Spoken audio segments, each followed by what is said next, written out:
With a little bit more than 24 hours before the NBA season starts, I might as well give you my top 10 players leading into this season.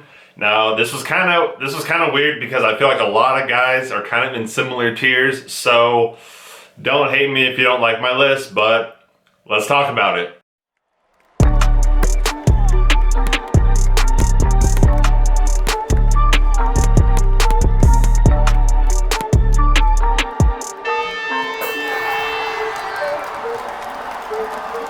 Now, before we get right into this video, I would love it if you guys could subscribe to my channel. I'm trying to hit 250 subscribers by the end of the year. So, of course, your subscription would definitely be appreciated. And also, I would love if y'all would drop a like on this video. It takes no effort, and it really does make a difference for us. So, let's get started with this list. Number one, we got Kevin Durant. Now, I know this could kind of go, you could kind of give this to three guys, which I kind of have them in my top three. But I have Kevin Durant just because he was close to beating Milwaukee almost by him. I shouldn't say by himself, because obviously basketball is a team sport.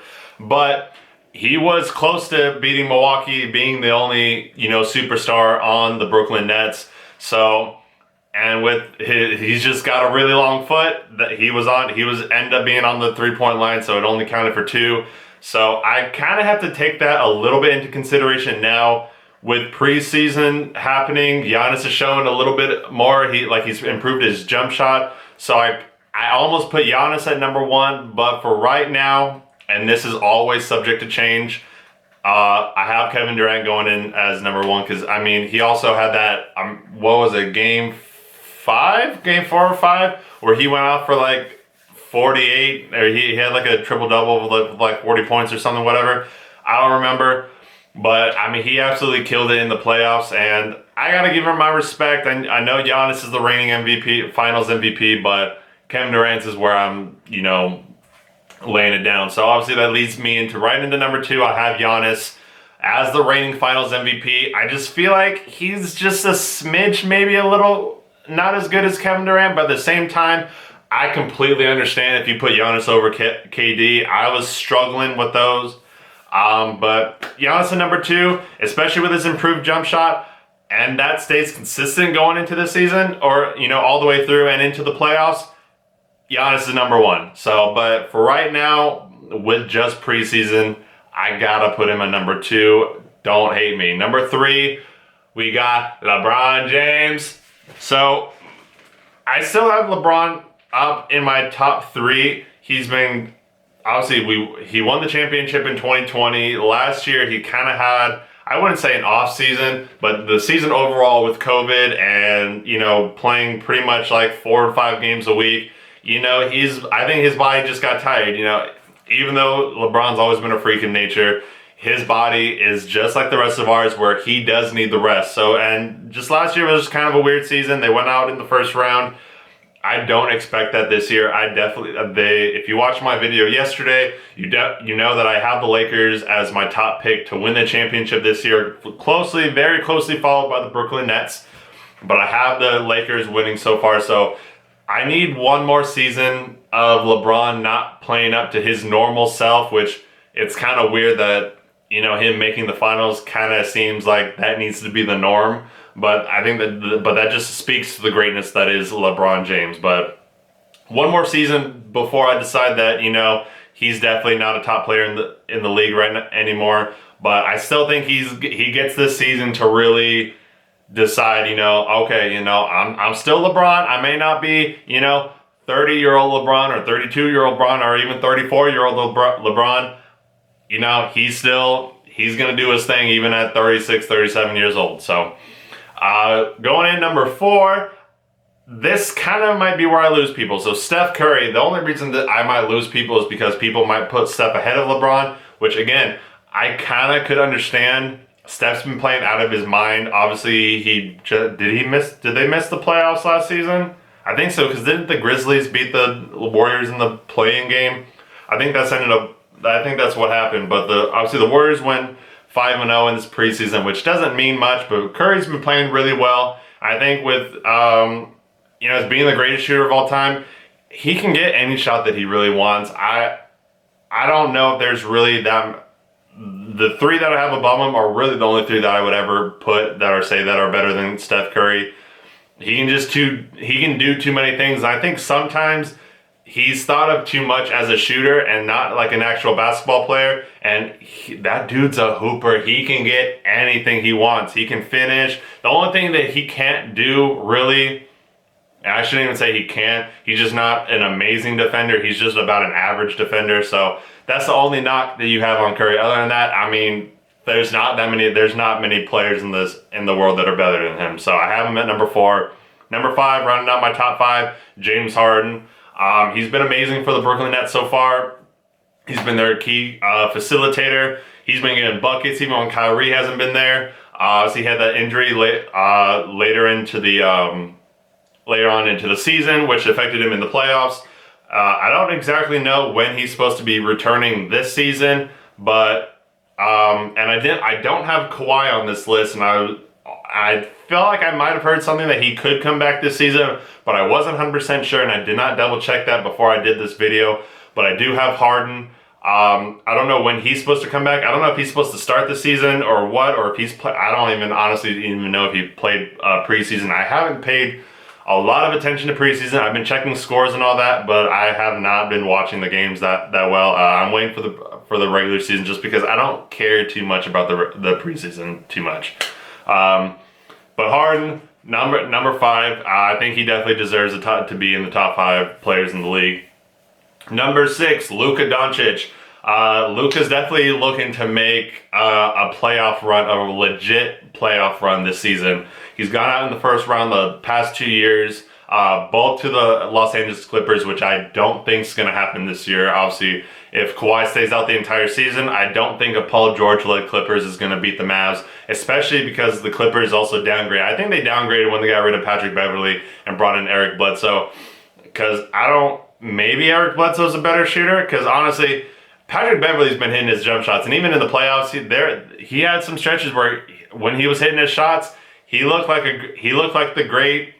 I shouldn't say like a great, but he was really playing like a really good point guard for that team. So I don't think getting rid of Patrick Beverley was the right move for them. But hey, they did it anyway, so does not matter. But But Luka's definitely looking to do this.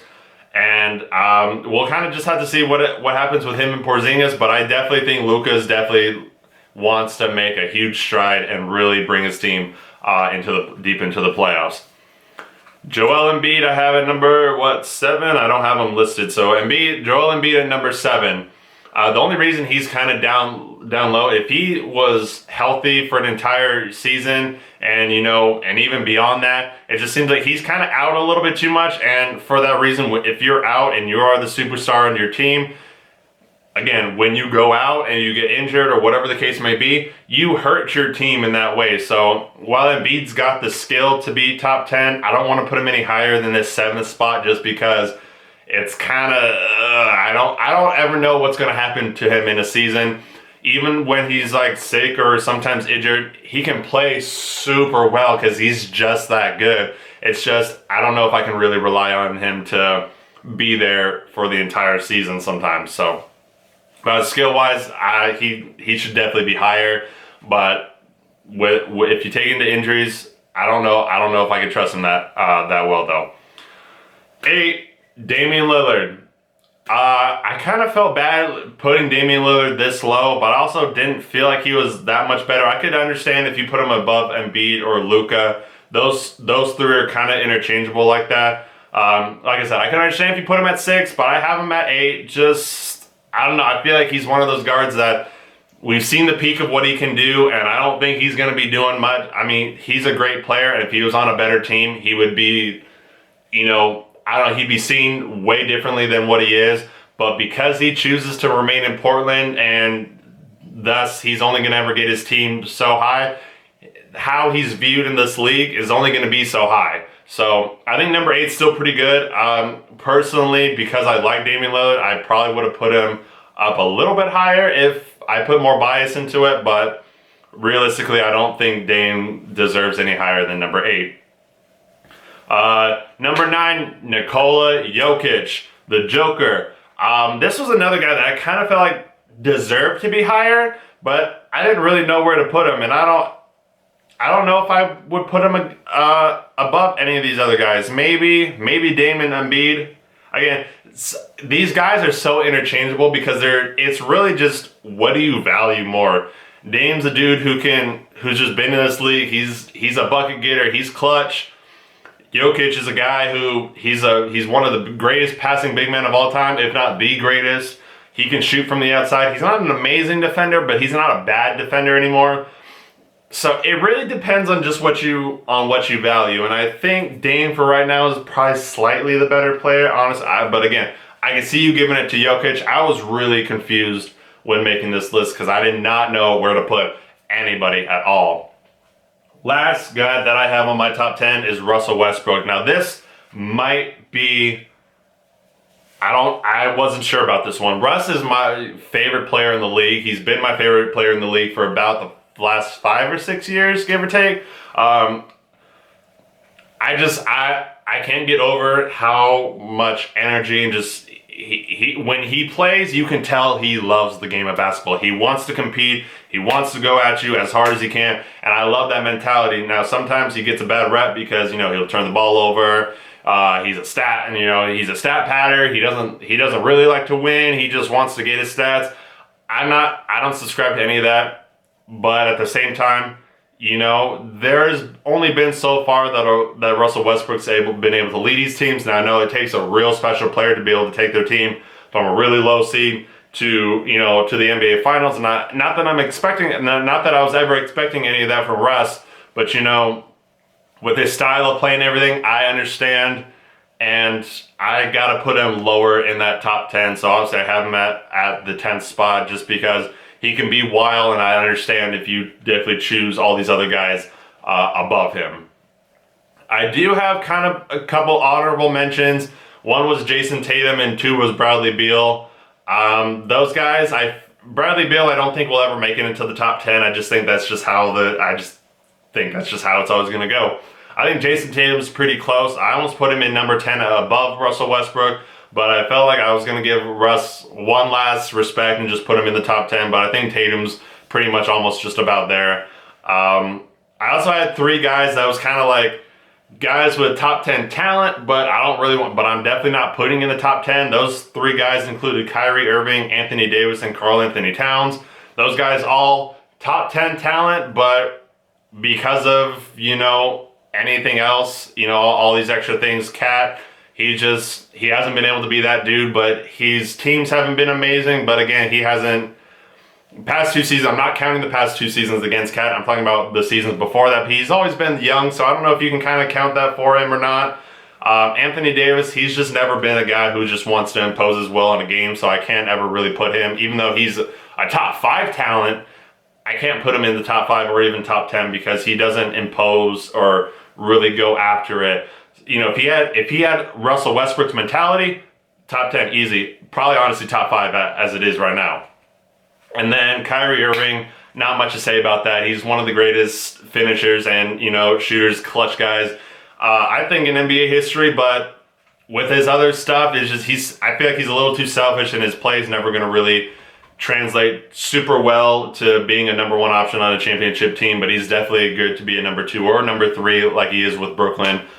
Kind of with Brooklyn right now. But thanks for watching, everybody. Let me know what you guys think of my top 10 list of players in the NBA going into this season. If you have, I get if you guys kind of move 1 or 2 guys here and there, but let me know what you guys think. And again, subscribe, like the video. Thanks. I'll see y'all next time.